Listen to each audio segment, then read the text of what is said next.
So let me just mention one or two differences between Old Covenant and New Covenant. जब एक या दो भिन्नता बताएं पुराने नियम और नया नियम में, In the Old Covenant, external sin was the main thing.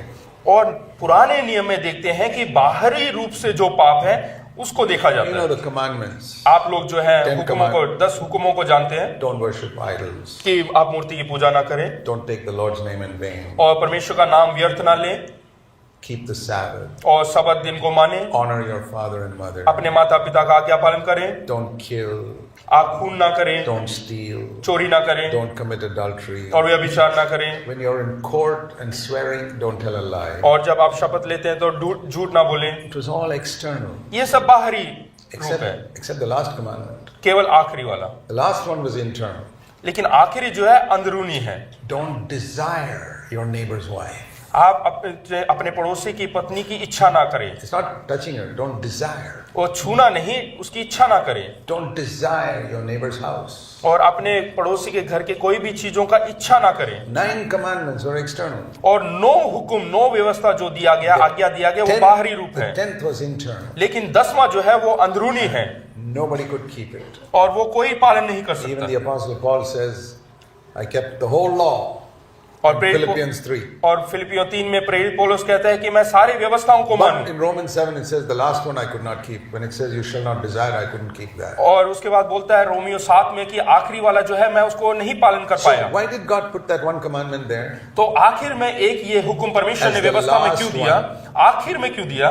So that how many people will come all the way to the last one and pretend that they're keeping everything? कि सब करते हुए आखिरी में जब वो पहुंचते हैं तो वो दिखावा करेंगे कि हाँ हम सब Because हुक्मों का पालन कर रहे The हैं, other 9 you can find out. क्योंकि आखिरी जो पहले 9 है वो तो हम ढूंढ सकते If हैं, somebody is worshiping idols or killing or adultery, you can find out. क्योंकि वे विचार कर रहा है, खून कर रहा है, चोरी कर रहा है, ये हम पकड़ सकते But हैं। how in the world can you find out if somebody is desiring his neighbor's wife or his neighbor's house? लेकिन दुनिया में आप किस प्रकार से पकड़ सकते हैं कि कोई लोग अपने पड़ोसी की पत्नी की इच्छा रखता There हो? was absolutely no way for anybody to और find out. कोई भी ऐसा मार्ग नहीं है जब आप ढूंढ सकते हैं। God kept it there just to check who are the hypocrites. तो वहां पे परमेश्वर ने रखा है कि ढोंगी लोगों को पाने And ढूंढने most के of the लिए, Pharisees were hypocrites. और ज्यादातर फरीसी लोग वो ढोंगी थे, They say, yeah, we're keeping the law.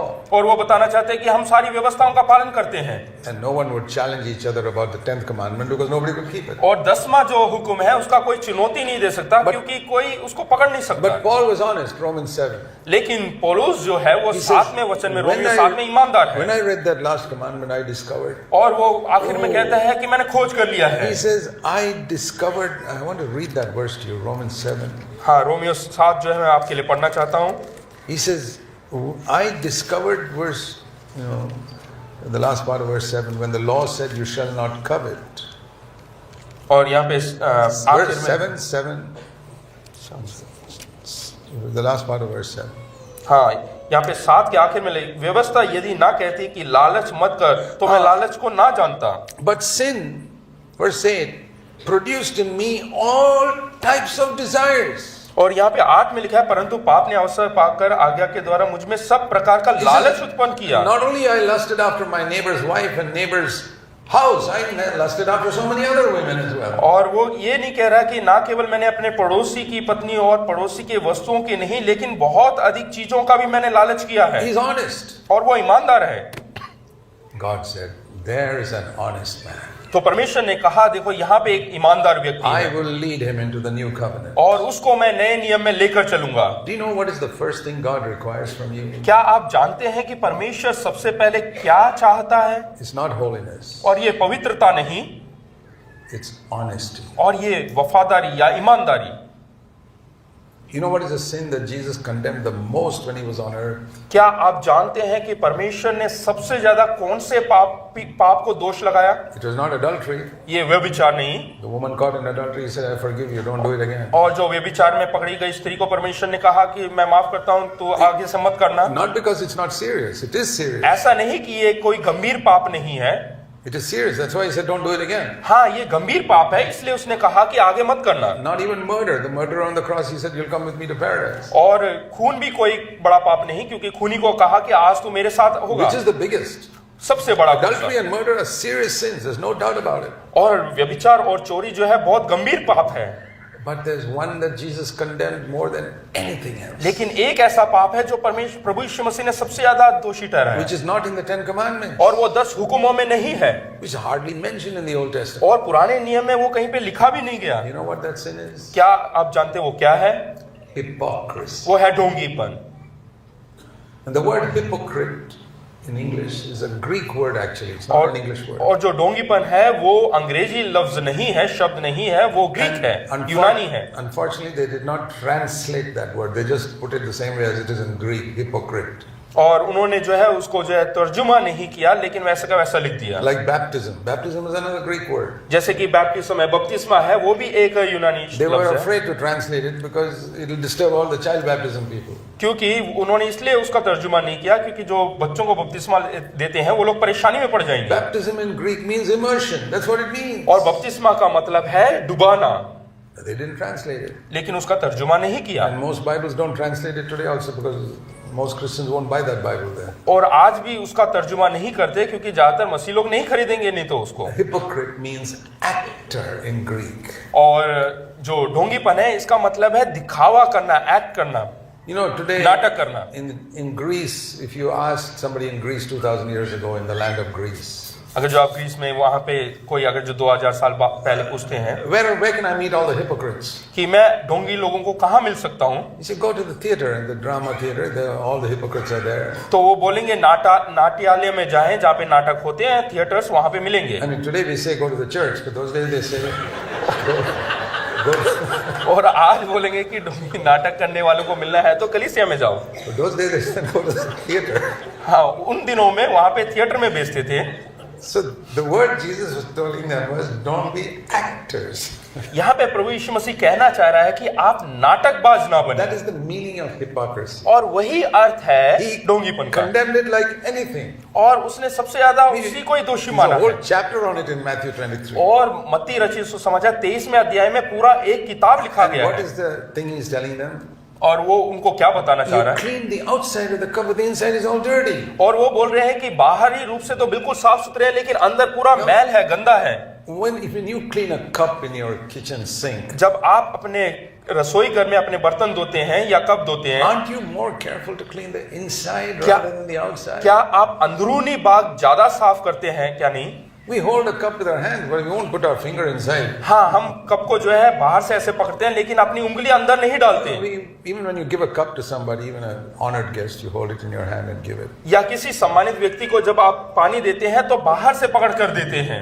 And all the germs from your hand are going to the outside of the cup. और जितने आपके हाथ के मैल या कीटाणु है बाहरी हिस्से में लगता है। But if you put your hand inside like these people sell tea in the railway stations, या फिर आप अपनी उंगली अंदर डालते हैं जैसे रेलवे स्टेशन में चाय बेचते हैं, your guest will say, well, I'm not particularly thirsty right now. तो आपके जो मेहमान होंगे वो बोलेंगे कि अभी मैं प्यासा नहीं हूं, मुझे प्यास नहीं लग रहा है। We are all concerned about the inside. It doesn't matter if you're holding the outside and communicating your germs to the outside. हम जो है हमेशा अंदरूनी भाग को ज्यादा मुख्य स्थान देते हैं, बाहर चाहे कैसा भी कीटाणु वगैरह लगा है तो। That's exactly what Jesus told the Pharisees. और यही फरीसियों को भी प्रभु यीशु मसीह ने You शिक्षा are दिया। so careful about cleaning the outside of the cup. You wear gloves and all to hold the cup. और आप लोग जो है बाहरी तौर से उस कप को बहुत संभालते हैं, हाथ में जो है ग्लव्स पहन के देते And the हैं, inside is all full of muck. लेकिन अंदर जो है बिल्कुल मैल भरा हुआ है। That is acting. और यही नाटकबाजी You है। know, giving an impression of being very holy. आप एक छाप दे रहे हैं कि आप एक अच्छे व्यक्ति हैं। It's like these Hollywood actors. और जैसे कि हॉलीवुड में जो करते हैं, काम करते हैं, Act like Moses or John the Baptist in the जैसे new movie. जैसे कि वो पिक्चरों में काम करते हैं और दिखाते हैं कि मूसा की जगह वो अभिनय करते हैं, अभिनेत्री के समान। It takes many weeks to make these movies. और कई हफ्ते लगा लेते हैं इस फिल्म को बनाने के लिए। They dress up and they act so holy. और वो इस प्रकार से नाटक करते हैं जैसे कि वो बहुत पवित्र लोग हैं। Okay, 3 hours shooting is over now. और वो शूटिंग हो जाती है, उसके बाद Now I have to go home. उसके बाद घर जाना है। And then I'll be living with my third divorced wife. उसके बाद जो है तीसरी जिसको मैंने छोड़ दिया है, त्याग दिया है, उस पत्नी के साथ रहना है। Drink and watch filthy movies and everything else. और उसके बाद दारू पीना है और गलत मूवियों को देखना। Tomorrow morning come back again, I am Moses. और John अगले the दिन Baptist. फिर से आके जो है फिर से नाटक करना है कि मैं This is मूसा called हूँ। acting. और इसी को ही नाटक कहते हैं। Don't you think a lot of Christians are doing that on Sunday? क्या आपको नहीं लगता कि बहुत सारे मसीह लोग इतवार के दिन यही करते हैं? how they act so holy in their conversation. और आप वो लोग अपने बातों में किस प्रकार से इतने पवित्रता के साथ बात करते Have हैं। you ever heard a man yelling at his wife in a church service on Sunday morning? Have you ever heard a man shouting at his wife on Sunday morning in the church service? क्या आपने कभी एक जवान व्यक्ति को अपनी बीवी के ऊपर चिल्लाते हुए देखा है इतवार की This सुबह? is acting. इसको कहते हैं नाटक।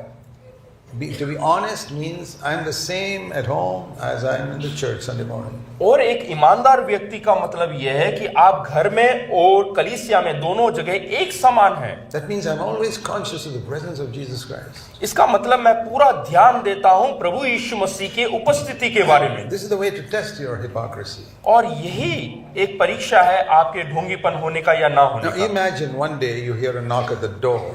ऐसा सोचिएगा कि आपके दरवाजे पे एक दिन खटखटाहट की आवाज आती You है open the door. और आप दरवाजा खोलते हैं Jesus himself is standing there. और प्रभु यीशु मसीह स्वयं बाहर खड़े हैं And he says, I want to spend 3 or 4 days with you. और प्रभु यीशु मसीह कहता है कि 3-4 दिन मैं आपके साथ बिताना चाहता हूं। What will you say? क्या आप क्या कहेंगे? Come right in, Lord. हाँ, आइए प्रभु जी। And you'll prepare the best guest room for him. और उसके लिए सबसे अच्छा मेहमानगिरी दिखाएंगे, नवाजगिरी दिखाएंगे, अच्छा कमरा तैयार करेंगे। If you don't have one, you'll vacate your own bedroom and give it to him. और आपके पास अगर जो कमरा नहीं है तो आप अपना कमरा खाली करके उसको दे You देंगे will buy the best food and give it to him. और सबसे बेहतर फल उसके लिए खरीद के देंगे।